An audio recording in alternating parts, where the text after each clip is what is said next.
Dinosaurs, क्या amazing creatures थे वो यार। हम उनके बारे में अक्सर सोचते हैं, कुछ तो सच में इतने बड़े, अपने घरों से भी ऊंचे, दूसरे छोटे छोटे, शायद चिकन से भी बड़े नहीं। हम जानते हैं कुछ एकदम खूंखार हंटर्स थे, शार्प दांतों और पंजों वाले, पर कई तो जेंटल जायंट्स थे, शांति से प्लांट्स खाते रहते थे। उनकी दुनिया अपनी दुनिया से कितनी अलग थी। एक ऐसी दुनिया जो लाखों लाखों साल पहले थी। एक ऐसी दुनिया जिसे हम सिर्फ इमेजिन करने की कोशिश कर सकते हैं। साइंटिस्ट्स ना पास्ट के डिटेक्टिव्स जैसे होते हैं।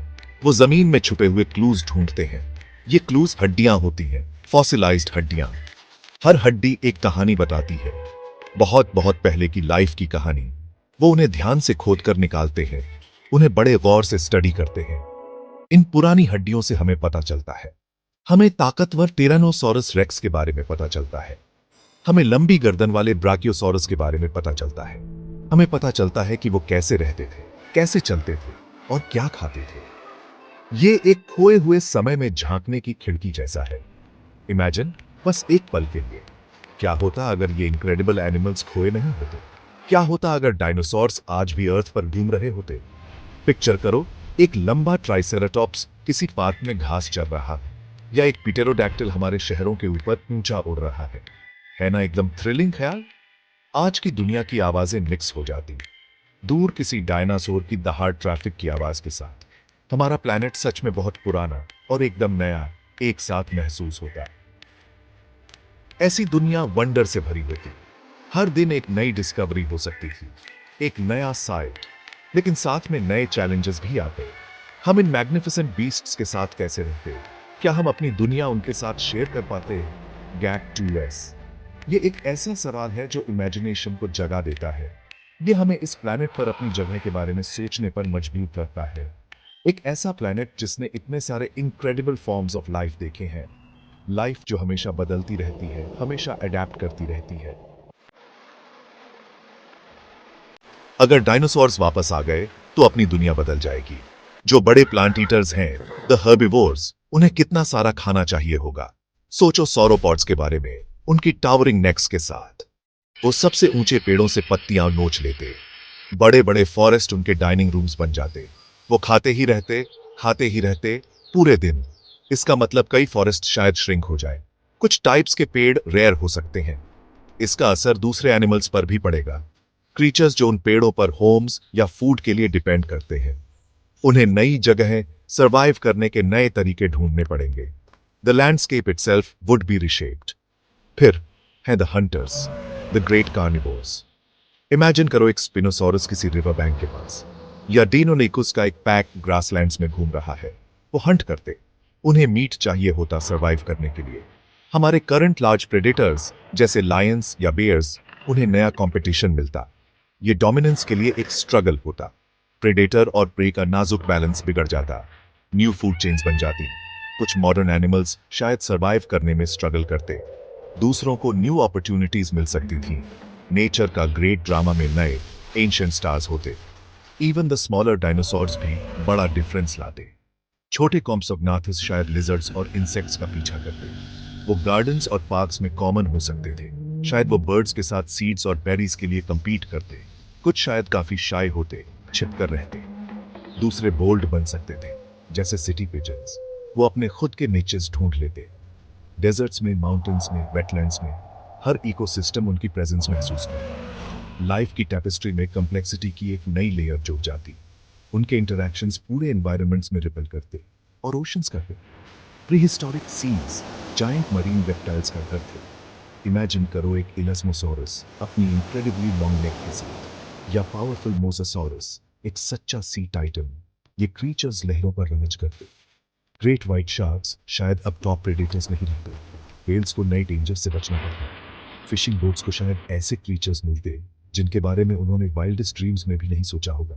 द डीप ब्लू सी, जो पहले से ही मिस्ट्री से भरा है, उसमें और भी सीक्रेट्स होते, और शायद वहां वेंचर करने वालों के लिए और भी ग्रेटर डेंजर्स। ह्यूमन लाइफ बहुत डिफरेंट होती। हमारे सिटीज, हमारे टाउन्स को अडेप्ट करना पड़ता। बिल्डिंग्स को मच स्ट्रॉन्गर होना पड़ता, स्पेशली ग्राउंड फ्लोर्स पर। इमेजिन करो एक बड़ा स्टेगोसॉरस किसी वॉल से ब्रश कर रहा है। रोड्स को वाइडर होना पड़ता और शायद कुछ जगहों पर एलिवेटेड भी। ब्रिजेस को इमेंस वेट सपोर्ट करना पड़ता। हम शायद स्पेशल डायनासोर कॉरिडोर्स भी बनाते, ग्रीन पाथवेज, ताकि वो सेफली मूव कर सकें। या हम अपने सेटलमेंट्स के चारों ओर ह्यूज वॉल्स बनाते, सबसे लार्ज मोस्ट डेंजरस डायनासोर्स को बाहर रखने के लिए। डेली लाइफ में कांस्टेंट अवेयरनेस चाहिए होती, अपना दिन गुजारने में नए प्रिकॉशंस लेने पड़ते। लोकल पार्क में एक सिंपल वॉक का मतलब होता छोटे फुर्तीले डायनासोर्स के लिए चेक करना। कंट्री साइड में एक हाइक एक ट्रू एडवेंचर हो सकता था। तुम्हें शायद दूर से किसी लार्ज थेरोपॉड की कॉल सुनाई देती। स्कूल्स शायद बच्चों को डायनासोर सेफ्टी ड्रिल सिखाते। अगर हैवी फुटस्टेप सुनाई दे तो सेफ जगह ढूंढो। आउटडोर्स के साथ हमारा रिलेशनशिप ट्रांसफॉर्म हो जाता। हम ज्यादा अलर्ट रहना सीखते, वाइल्ड स्पेसेस की ज्यादा रिस्पेक्ट करना सीखते। हमारे गार्डन्स में भी स्पेशल फेंसेस की जरूरत पड़ सकती थी। फार्मिंग को इनॉर्मस चैलेंजेस फेस करने पड़ते। क्रॉप्स उगाना बहुत डिफिकल्ट होता, स्पेशली जब जायंट हर्बिवोर्स आसपास हो।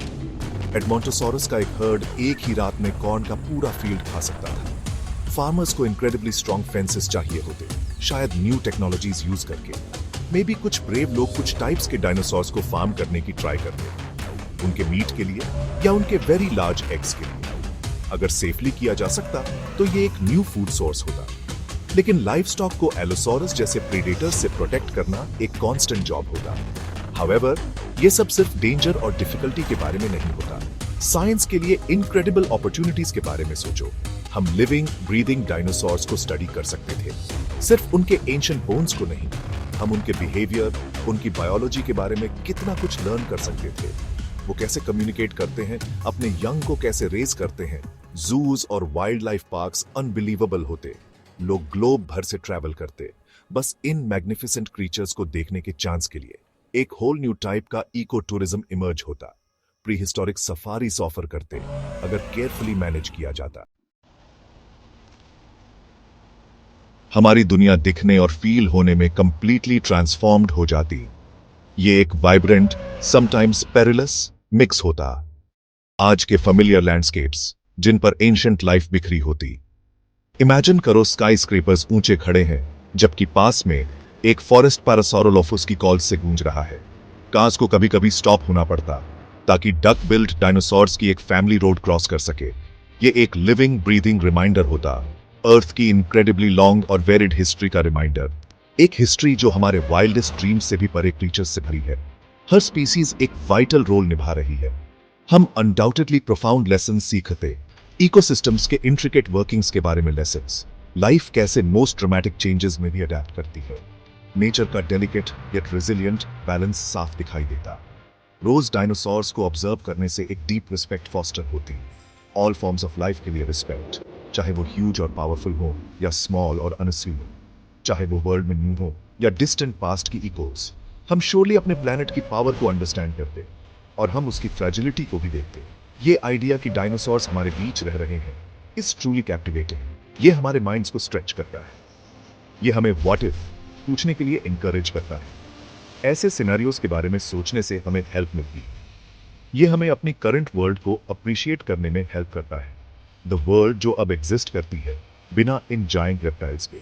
हम देख सकते हैं कि मिलियंस ऑफ ईयर्स में कितना कुछ चेंज हुआ है।